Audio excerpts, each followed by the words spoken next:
Hello दोस्तों, स्वागत है आपका आपके अपने यूट्यूब चैनल इंग्लिश वाटिका में। जी हाँ दोस्तों, English Vatika garden for language learners. दोस्तों, आज मैं लेकर आया हूँ आपके लिए बिहार बोर्ड क्लास 10th का सेकंड इंग्लिश बुक। जी हाँ दोस्तों, सेकंड इंग्लिश बुक यानी इंग्लिश रीडर, जो कि एक सप्लीमेंट्री बुक है और इससे भी एग्जाम्स में सब्जेक्टिव और ऑब्जेक्टिव क्वेश्चंस पूछे जाते हैं। तो दोस्तों, आज के इस वीडियो में हम सीखेंगे पार्ट 1 यानी क्वेश्चन नंबर 1 to 25। जी दोस्तों, ऑब्जेक्टिव क्वेश्चंस के अंतर्गत जो 100 ऑब्जेक्टिव क्वेश्चंस इस बुक से लिए गए हैं उसमें का आज पार्ट 1 हम आपके लिए लेकर आए हैं 25 क्वेश्चन का सेट। तो दोस्तों, ये वीडियो भी काफ़ी इंपॉर्टेंट है आपके एग्जाम्स के लिए, तो बने रहेंगे इस वीडियो के अंत तक और सीखेंगे आज के बिल्कुल इम्पॉर्टेंट 25 क्वेश्चंस। चलिए दोस्तों, देखते हैं पहला स्लाइड का ये पहला प्रश्न।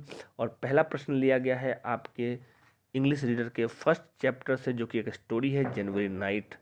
तो पूछा जा रहा है who has written the story January night, यानी जनवरी नाइट नामक कहानी को लिखा किसने है। तो दोस्तों, ऑप्शन ए है प्रेमचंद, ऑप्शन बी है doctor Rana SP Singh, option C है एंटोन चेखव और ऑप्शन डी है जॉन गाल्सवर्दी। तो दोस्तों, जनवरी नाइट यानी पूस की रात के जो लेखक हैं वो है प्रेमचंद। ऑप्शन ए आपका करेक्ट आंसर है। देखते हैं question number 2, who is the author of the article allergy. जी हाँ दोस्तों, दूसरा चैप्टर है उसका नाम एलर्जी है और यह एक आर्टिकल है जो कि एक डिजीज़ के बारे में लिखा गया आर्टिकल है। तो बताना है इसके ऑथर कौन है। ऑप्शन ए है Premchand, option B doctor Rana SP Singh, option C Puran Singh और ऑप्शन डी जॉन गाल्सवर्दी। तो दोस्तों, प्रेमचंद ए तो होगा नहीं, क्योंकि ए प्रेमचंद जो है वो जनवरी नाइट कैरेक्टर है। अब बचा 3, डॉक्टर राणा एसपी सिंह, पूरन सिंह और जॉन गाल्सवर्दी। तो ऑप्शन बी आपका करेक्ट आंसर है, allergy. Doctor Rana SP Singh ने आर्टिकल एलर्जी लिखा है। क्वेश्चन नंबर 3 देखते हैं, the story the bet has been written by. जी दोस्तों, कहानी अगली जो चैप्टर है द बेट, वो भी एक कहानी है और इसको किसने लिखा है ये पूछा जा रहा है। तो दोस्तों, ऑप्शन इस प्रकार से हैं, option A Puran Singh, option B Girdhar Jha, option C Anton Chekhov और ऑप्शन डी जॉन गाल्सवर्दी। दोस्तों, बेट भी एक बहुत खूबसूरत कहानी है। इसके राइटर एक रशियन राइटर ड्रामेटिस्ट हैं जो है एंटोन चेखव। तो दोस्तों, ऑप्शन सी आपका करेक्ट आंसर है, द बेट के राइटर एंटोन चेखव है। देखते हैं अगला प्रश्न, question number 4, quality has been narrated by. जी दोस्तों, क्वालिटी चौथा चैप्टर है आपके इंग्लिश रीडर पार्ट 2 का और ये भी एक कहानी है। इसको जो नरेट किया है, नरेटर कौन है इसके, ये बताना है। तो option A Katherine Mansfield, option B Bina पानी मोहंती, ऑप्शन सी गिरधर झा और ऑप्शन डी जॉन गाल्सवर्दी। तो दोस्तों, ये क्वालिटी कहानी को जिन्होंने नरेट किया है वो है जॉन गाल्सवर्दी, यानी ऑप्शन डी आपका करेक्ट आंसर है, यानी क्वालिटी के राइटर जॉन गाल्सवर्दी। देखते हैं अगला प्रश्न, question number 5, the short story sun and moon has been written by. जी दोस्तों, ये चैप्टर नंबर 5 भी है और ये क्वेश्चन नंबर 5 भी है, क्योंकि ये एक छोटी कहानी है। सन एंड मून एक छोटी कहानी, इसको लिखा है किन्होंने, तो हमें बताना है। Option A Katherine Mansfield, option B Bina पानी Mohanty, option C Girdhar Jha and option D Puran Singh. तो I think you know the answer. Sun and moon के जो राइटर हैं वो है ऑप्शन ए कैथरीन मैन्सफील्ड। दोस्तों, चूँकि हमें 7 चैप्टर पढ़ने हैं और सबसे पहले हमें हर चैप्टर का नाम और उसके राइटर का नाम याद होना चाहिए, इसी से ये सारे प्रश्न सेट किए गए हैं। तो आप इस प्रकार भी याद रख सकते हैं, जनवरी नाइट प्रेमचंद या प्रेमचंद जनवरी नाइट। एलर्जी जो चैप्टर है वो राणा स्पेसिंग या डॉक्टर राणा स्पेसिंग क्या लिखा है, तो एलर्जी लिखा है। The bet chapter Anton Chekhov the bet. Quality John Galsworthy quality. Sun and moon Katherine Mansfield क्या लिखा, तो सन एंड मून लिखा। तो ये थे 5 इंपॉर्टेंट प्रश्न 5 चैप्टर के साथ। चलिए दोस्तों, देखते हैं अगले स्लाइड के अगले 5 प्रश्न को। तो प्रश्न नंबर 6 जो है वो है who has written the story two horizons. जी हाँ दोस्तों, ये छठा चैप्टर है आपके इंग्लिश रीडर का, टू हॉरिजॉन्स। दोस्तों, यह एक लेटर फॉर्मेट स्टोरी है जो एक माँ और बेटी के बीच का संवाद है। तो दोस्तों, इसके राइटर कौन है, टू हॉरिजॉन्स के राइटर कौन है, ये बताना है हमें।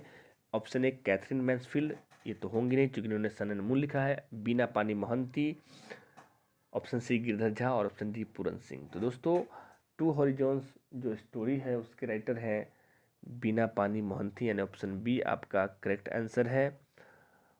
तो याद रखेंगे दोस्तों, टू हॉरिजॉन्स के जो राइटर हैं वो बीना पानी मोहंती है। देखते हैं अगला प्रश्न। तो टू हॉरिजॉन्स राइटर कौन हो गया? बीना पानी मोहंती यानी ऑप्शन बी आपका करेक्ट आंसर है, ऑप्शन बी। देखते हैं क्वेश्चन नंबर नेक्स्ट यानी 7। Who is the author of the love story love defiled? ये दोस्तों ये आपके इंग्लिश रीडर पार्ट 2 बुक का अंतिम चैप्टर है, चैप्टर नंबर 7 है लव डिफाइल्ड। दोस्तों यह खूबसूरत प्रेम कहानी है और इसके कौन ऑथर है? तो कैथरीन मैन्सफील्ड तो होंगी नहीं, इन्होंने सन एंड मून लिखा है। बीना पानी मोहंती ने टू हॉरिजॉन्स लिखा है। अब बचे गिरधर झा और पूरन सिंह। तो दोस्तों इन दोनों में से किसी ने लव डिफाइल्ड लिखा है, तो करेक्ट आंसर होगा ऑप्शन सी गिरधर झा। जी हाँ दोस्तों, गिरधर झा ने लिखा है love story love defiled. I hope आपने समझ लिया। तो ये 7 चैप्टर थे जिनके 7 राइटर आपको याद होने चाहिए। पहला चैप्टर कौन है? January night Premchand. दूसरा chapter allergy doctor Rana SP Singh. तीसरा chapter the bet Anton Chekhov. चौथा चैप्टर आपकी क्वालिटी है जिसके राइटर हैं जॉन गाल्सवर्दी। पांचवा चैप्टर सन एंड मून है जिसके राइटर हैं कैथरीन मैन्सफील्ड। छठा टू हॉरिजॉन्स है जिसके राइटर बीना पानी मोहंती। और लास्ट 7वां लव डिफाइल्ड जिसके राइटर गिरधर झा हैं। तो आई होप आपने अच्छे ढंग से समझ लिया 7 चैप्टर और 7 राइटर्स को। अब चलते हैं उन्हीं चैप्टर से अगले प्रश्न की ओर। क्वेश्चन नंबर जो 8 है वो है फिर पहले चैप्टर से Premchand. Premchand is originally known as. ये दोस्तों प्रेमचंद जो राइटर हैं जनवरी नाइट के, उनको मौलिक रूप से जाना जाता है, उनका जो ओरिजिनल नाम है वो क्या है, किस रूप में जाना जाता है? Option A Dhanpat Pandey, option B Dhanpat Rai, option C Dhanpat Mishra और ऑप्शन डी जॉन गाल्सवर्दी। तो दोस्तों उनका ओरिजिनल जो नाम था वो था धनपत राय, यानी ऑप्शन बी आपका करेक्ट आंसर है। प्रेमचंद को हम लोग धनपत राय भी कहते हैं क्योंकि उनका ओरिजिनल नाम धनपत राय ही था। देखते हैं अगला प्रश्न, question number 9। Prem Shankar is mentioned in. जी हाँ दोस्तों, प्रेम शंकर एक करेक्टर है जिसको मेंशन किया गया है, उल्लेख किया गया है किस कहानी में? तो 4 ऑप्शन है कहानी के। जनवरी नाइट में किया गया है, बी द बेट में किया गया, सी एलर्जी में किया गया और डी क्वालिटी में किया गया। दोस्तों प्रेम शंकर जो करेक्टर है उसको डॉक्टर राणा एसपी सिंह ने उल्लेख किया अपने आर्टिकल एलर्जी में। तो ऑप्शन सी आपका करेक्ट आंसर है।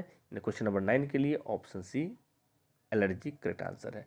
तो प्रेम शंकर का उल्लेख किस में किया गया है? एलर्जी में किया गया, याद रखेंगे दोस्तों। देखते हैं अगला प्रश्न, question number 10। In the story the bet, bet से लिया गया प्रश्न है।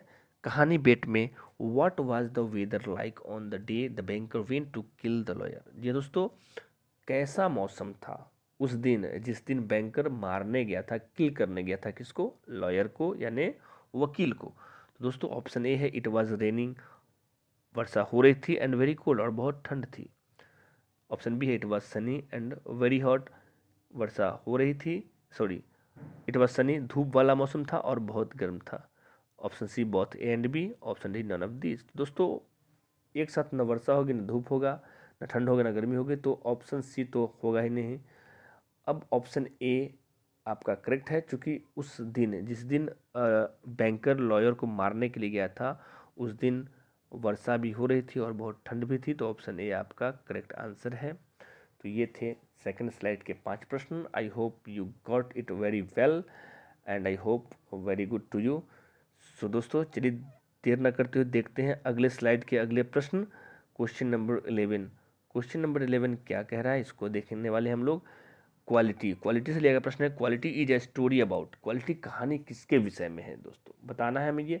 ऑप्शन ए स्वीट मेकर के विषय में है, ऑप्शन बी केक मेकर के विषय में, ऑप्शन बी ब्रेड मेकर के विषय में और ऑप्शन डी शू मेकर के विषय में। तो दोस्तों ये कहानी क्वालिटी एक शू मेकर गेस्लर की कहानी है। वो एक मोची है जो अच्छी क्वालिटी के शूज़ बनाता है। तो इस हिसाब से ऑप्शन डी आपका करेक्ट आंसर है कि क्वालिटी कहानी है शू मेकर के विषय में। देखते हैं अगला प्रश्न, why did the mother not allow her son to join the party. दोस्तों ये जो प्रश्न लिया गया है सन एंड मून से लिया गया है। तो इसमें पूछा जा रहा है कि माँ ने क्यों अलाउ नहीं किया, क्यों अनुमति नहीं दी सन, अपने बेटे सन को, सन उसके बेटे का नाम है सन, उसको पार्टी ज्वाइन करने की अनुमति क्यों नहीं दी गई? तो ऑप्शन ए है due to childhood of son, B the party was organized only for adults, C because son was ill, और डी नन ऑफ दीज।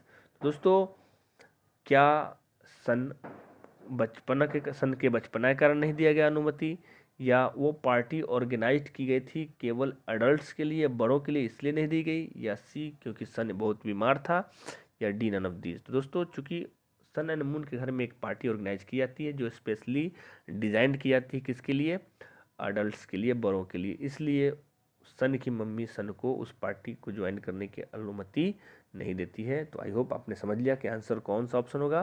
तो ऑप्शन बी आपका करेक्ट आंसर होगा। चलिए दोस्तों, देखते हैं अगला प्रश्न, question number 13। The letters are exchanged between a mother and a dash. ये दोस्तों, ये 2 हॉरिजॉन से लिया गया प्रश्न है, जिसके राइटर बीना पानी महंती है। उन्होंने इसमें लेटर फॉर्मेट में कहानी लिखी जिसमें माँ बेटी की चर्चा की गई है। तो आई थिंक आपने इसका आंसर तो समझ ही लिया होगा। ऑप्शन सी आपका करेक्ट आंसर, डॉटर। जी दोस्तों, the letters are exchange between a mother and a daughter. पत्र को एक्सचेंज किया गया, आदान प्रदान किया गया है किसके बीच, माँ और बेटी के बीच। ऑप्शन सी आपका करेक्ट आंसर है।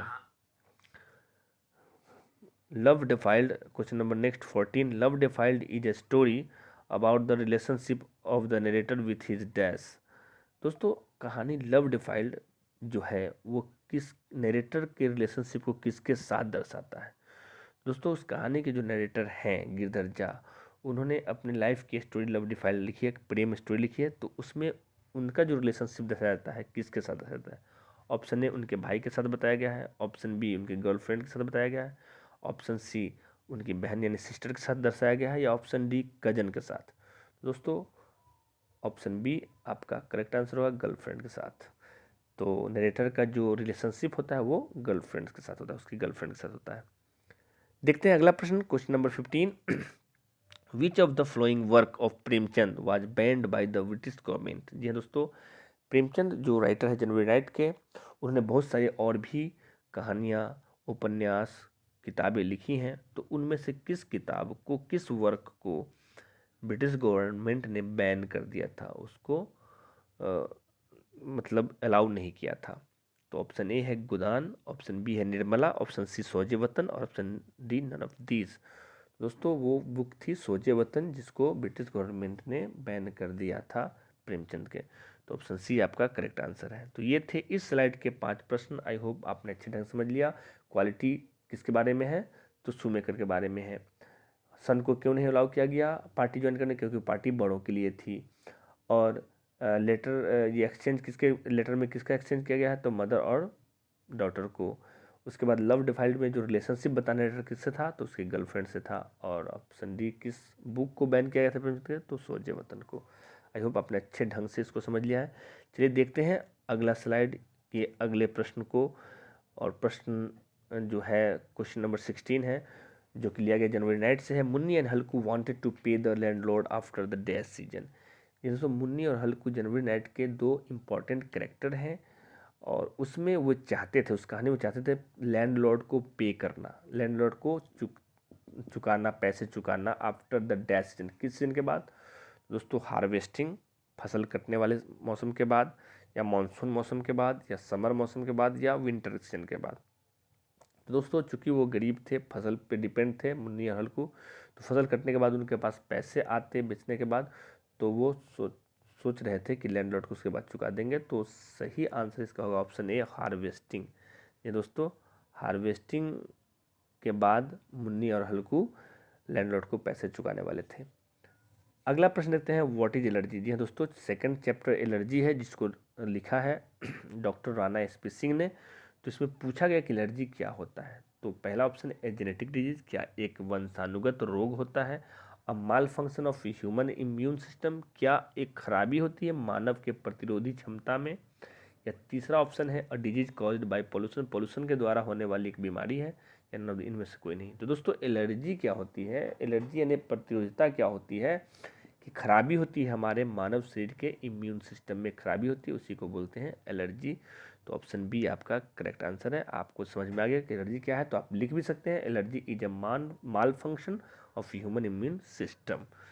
देखते हैं अगला प्रश्न, which of the following is caused by allergy. जी दोस्तों, उसी से लिया गया अगला प्रश्न है कि एलर्जी के द्वारा कौन सा रोग होता है। तो किस रोग का कॉज बनता है एलर्जी। ऑप्शन ए फीवर, बुखार का, बी हंगर भूख का, स्लीपलेसनेस का, अनिद्रा का, या फैटिग थकान का। तो दोस्तों एलर्जी की वजह से हमें फीवर होता है, तो ऑप्शन ए आपका करेक्ट आंसर है, फीवर। देखते हैं अगला प्रश्न, question number 19। According to the bet, जी दोस्तों बेट से लिया गया प्रश्न है, जिसके राइटर कौन है, एंटोन चेखोव। तो इसमें एक बेट यानी शर्त लगाई जाती है, तो अकॉर्डिंग टू बेट उस शर्त के अनुसार the lawyer had to remain in the cell for dash years, वकील को रहना था उस सेल में, रहना पड़ा उस सेल में कितने सालों के लिए। तो शर्त लगी थी कितने सालों के लिए वो बताना है। तो option A 10 years, option B 12 years, option C 15 years, और ऑप्शन डी 20 ईयर्स। दोस्तों लॉयर को उस सेल में रहना था 15 ईयर्स के लिए, तो ऑप्शन सी आपका करेक्ट आंसर है। देखते हैं अगला प्रश्न, इस स्लाइड का अंतिम प्रश्न, question number 20। The bet was struck for an amount of dash million roubles. दोस्तों बेट जो लगाया गया था, जो बेट यानी शर्त लगाया गया था, वो कितने अमाउंट का लगाया था, कितने मिलियन रूबल्स का लगाया गया था, 2, 3, 4, 5। तो दोस्तों इसका आंसर होगा ऑप्शन ए 2। तो 2 मिलियन रूबल्स लगाए थे। तो रूबल्स क्या होता है दोस्तों, ये एक रशियन मुद्रा, रूसी मुद्रा होती है, क्योंकि रूस में पैसे को रूबल्स ही बोला जाता है। तो 2 मिलियन रूबल्स की शर्त लगी थी बैंकर और लॉयर के बीच। तो आई होप आपने इस स्लाइड के भी सारे प्रश्नों को अच्छे ढंग से सीख लिया है। चलिए दोस्तों देखते हैं आगे के स्लाइड्स के प्रश्न, जो कि अंतिम स्लाइड है, और आपका अंतिम स्लाइड का जो पहला प्रश्न है वो है क्वालिटी चैप्टर से, क्वेश्चन नंबर 21। तो देखते हैं दोस्तों, पहला प्रश्न है mister Gessler was dash boot maker. तो हमने बताया कि क्वालिटी के जो कहानी है वो बूट मेकर या शू मेकर के लिए के बारे में है। तो उस शू मेकर का नाम मिस्टर जेस्लर था। तो मिस्टर जेस्लर डैश बूट मेकर थे, ये बताना है। रशियन थे, जर्मन थे, फ्रेंच थे, इंग्लिश थे। तो दोस्तों मिस्टर जेस्लर जो थे वो जर्मन शू मेकर थे, ऑप्शन बी आपका करेक्ट आंसर है। देखते हैं question number 22। The author in quality wanted mister Gessler to make him a pair of dash leather boots. ये दोस्तों नरेटर जो थे, ऑथर जो थे इस कहानी के क्वालिटी के, वो चाहते थे कि मिस्टर गेस्लर बनाए उनके लिए एक जोड़ी डैश लेदर बूट्स।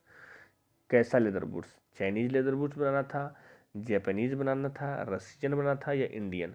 तो कौन सा बूट चाहते थे क्वालिटी के ऑथर।